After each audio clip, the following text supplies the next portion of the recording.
Nauliza vile baba aliaga hawakupeleka security airport. Hakukuwa na security. Hakukuwa na security paka watu wakaingia paka kwa runway.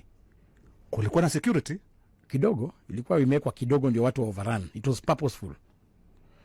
Mimi nauliza, what do you mean it was purposeful? It was purposeful. Wacha nikuulize swali moja. Niulize. Wakati baba ingefaa toke JKA.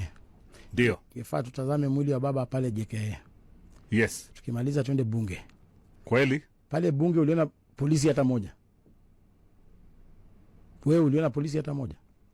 Hakukuwa na polisi, lakini mipango silibadilika. Lakini ilibadilika kwa sababu mimi nauliza, mpangilio wa kwanza ilikuwa kwamba tunakuja kuview body ya baba wapi? Bunge. Yes. Lakini wewe uliona polisi hata mmoja?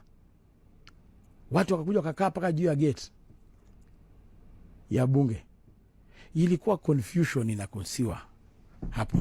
Ndio nini ifanyike? Tutaona kwa mchezo bwana. What's the reason? Utaona kwa mchezo who killed Amolo.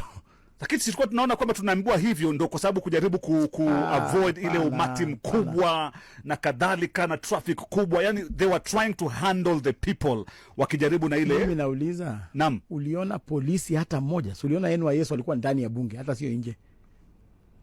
Wakati Kibaki alikufa. Naam. Watu walianza kuchekiwa kwa roundabout huko. Hii walikubali paka watu wakakaa juu ya gates. Iko maneno. Maneno gani hayo unajaribu kusema? Utayasikia.